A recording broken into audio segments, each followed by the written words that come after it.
Hello मोर prior भाई और भौणी मैंने आपण मानक समस्त को स्टडी पॉइंट ओडिशा को मु स्वागत करुच्ची। तो आमे आज जानिबा बीएड 2026 साइंस सिलेबस से सिलेबस केउ पर्सन रो केते मार्क रो क्वेश्चन आसते और केउ पर्सन रो केते मार्क रो क्वेश्चन आमे अटेंड कले बा केते मार्क रखिले आमे इजीली क्वालिफाई करबा। तो ता विषय रे आज जानिबा। तो चलंतु देखिबा कंप्लीट वीडियो को। एटा होची तुमर बीएड 2026 पई सिलेबस जोते कि तुमर टोटाल मार्क रहबो 100 से 100 मार्क रु प्रथम रहबो सेक्शन 1 जोटी कि तुमे पाइबो लैंग्वेज जेने कि English general awareness reasoning teaching aptitude.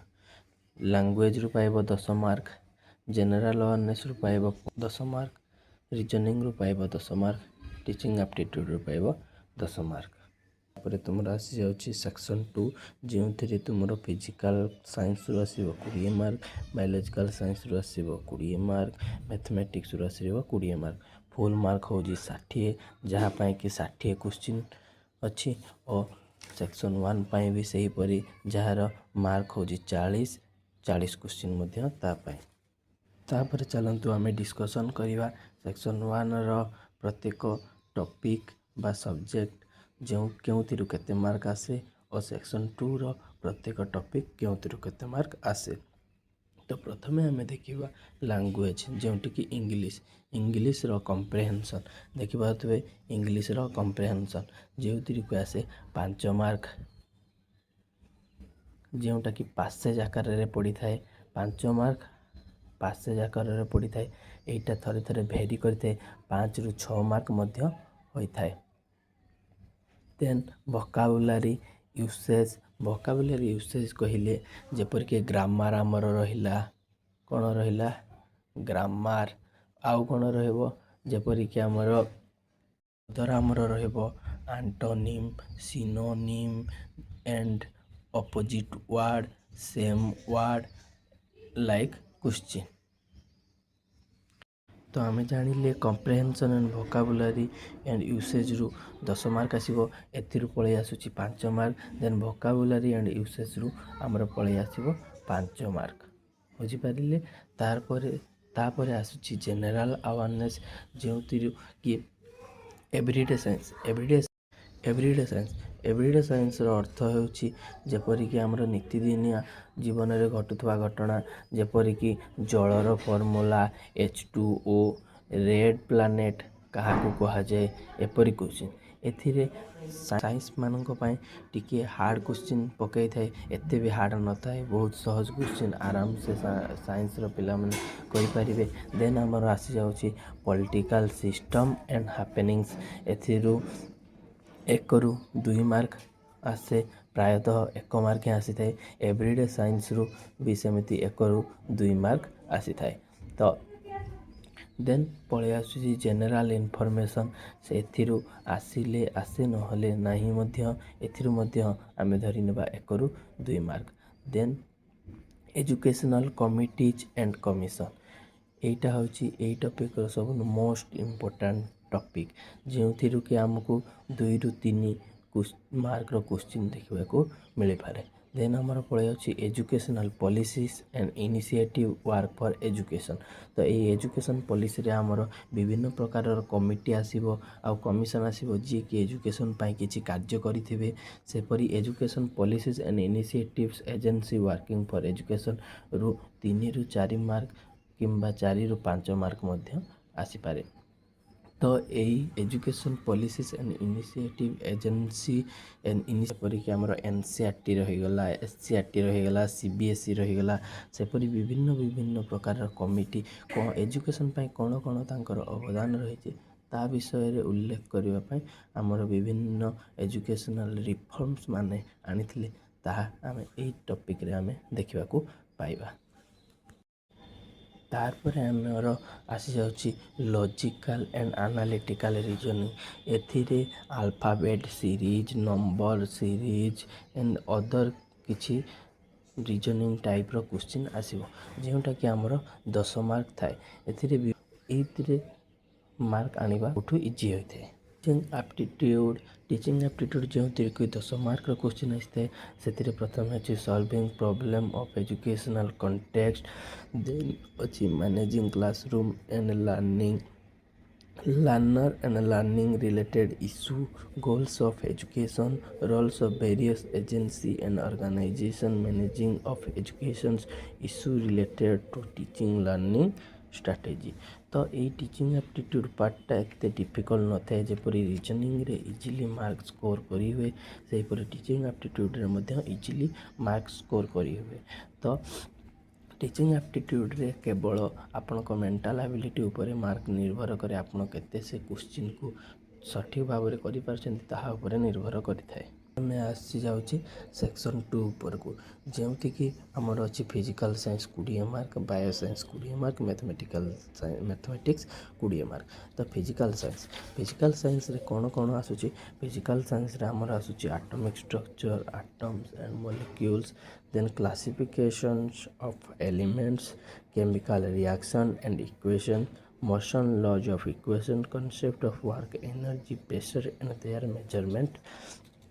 then amar पड़े आसुची electricity and magnetism, electric circuit, potential difference, magnetic field, line of force, electromagnetic induction, heat, light and sound। Physical science question माने टिके difficult थाए, तो से बेसी फोकस करवा उचित नुहे, से ताहा +2 लेवल थाए। तो +2 लेवल 4-5टा क्वेश्चन जदि तुम एथरू कर देउछ तो तुम पाई बेटर हो। देन पलि आसवा आम मैथमेटिक्स उपर को, जोटिक आमको 20 क्वेश्चन देखा मिले, जोटि कि नंबर सिस्टम किसी क्वेश्चन आसे, रेशियो प्रोपोर्शन रू किसी क्वेश्चन आसे, सेट थ्योरी रू relation function and then linear, simultaneous and quadratic equation, polynomials, theory of indices, logarithm, anti-logarithm, trigonometric ratio, indices, problems on height and distance, basic geometrical concept and geometry of plane figure। तो number system रो आमको गोटे mark देखा मिल, ratio proportion रो सेहीपरि गोटे mark देखा मिल, set theory रो आमको 1-2 mark देखा मिलता है, रिलेशन फंक्शन रो गोटे 2 मार्क देखा मिलता है, linear, simultaneous and quadratic equation और पॉलिनोमियल 2-3 मार्क क्वेश्चन देखा मिलता है। सेहीपरि थ्योरी ऑफ इंडाइसेस रो आमको 2-3 मार्क क्वेश्चन देखा मिलता है। लगारिदम रू प्रति वर्ष 2टा क्वेश्चन आसूची, आंटी लगारिदम रू बहुत कम क्वेश्चन आसी थाए, जदि भी आसूची 1 मार्क क्वेश्चन आसीबो। तो त्रिकोणोमेट्रिक रेशियो इंडाइसेस रू हमर 2 मार्क पाखापाखि आसे। प्रॉब्लम ऑफ हाइट रू प्रत्येक वर्ष गोटे क्वेश्चन आसूला, गत वर्ष 2टा क्वेश्चन आसीथिला। तो आमे याकू 1-2 क्वेश्चन मध्य नहीं पारिबा। ठीक से हीपरि basic geometrical concept and geometry of plane figure. तो बेसिक जियोमेट्रिकल कॉन्सेप्ट जेमिति कि आमर रहीगला सर्किल, ट्रायंगल एक्सेट्रा जेतिकी आमर अच्छी जियोमेट्री कॉन्सेप्ट को रिलेटेड, तो से आमको 4-5टा क्वेश्चन देखा मिले। तो देन आमर नेक्स्ट सेक्शन हूँ बायोलॉजिकल साइंस। बायोलॉजिकल साइंस प्रथम आम देखा cell structure, component and function. एथरू आमको 3-4 क्वेश्चन देखा मिल। तारपर आम आसीजा diversity in plant and animal, जेपरी आमर एथिरे आसीबो plant kingdom and animal kingdom. Plant kingdom आउ एनिमल किंगडम रू सेपरी 4-5टी क्वेश्चन आसी थे। मैक्सिमम एनिमल किंगडम रू गोटे क्वेश्चन, प्लांट किंगडम रू 2-3टी क्वेश्चन आसी थाए। तो तापर आम देखा environment, ecosystem, flow of energy, bio geochemical cycle in nature, environment, degradation and pollution. तो यही पार्टा आमर सब मोस्ट आईएमपी पार्ट। तुम्हें बायोलोजी रो अदर पार्ट जिते पढ़ी था न पढ़ी था ता उपरे डिपेंड करे नहीं, तुम्हें एनवायरनमेंट को केते भल भाव रे पढ़ी ता उपरे निर्भर करे। तो ये ecosystem, flow of energy, biogeochemical cycle in nature, environment, degradation and pollution रो आमको ସାତରୁ ଆଠଟା କ୍ୱେଶ୍ଚିନ୍ ଦେଖିବାକୁ ମିଳିଥାଏ। ଆଉ ଯେଉଁଟାକି ଅତି ସହଜ ମଧ୍ୟ ହୋଇଥାଏ, ସେତେ ଡିଫିକଲ୍ଟ ନଥାଏ, କେବଳ ଥିଓରି ବେସ୍ ହୋଇଥାଏ ଓ ସହଜ କ୍ୱେଶ୍ଚିନ୍ ପକାଇଥାଏ। ଦେନ୍ ଆସୁଛି ଆମର basic physiological function in plants and animal. ଯେପରି ଆମର ପ୍ଲାଣ୍ଟସରେ ନ୍ୟୁଟ୍ରିସନ୍ କିପରି ହୁଏ, ରେସ୍ପିରେସନ୍ କିପରି ହୁଏ, ଏକ୍ସକ୍ରିସନ୍ କିପରି ହୁଏ ଆଣ୍ଡ ରିପ୍ରଡକ୍ସନ୍ କିପରି ହୁଏ।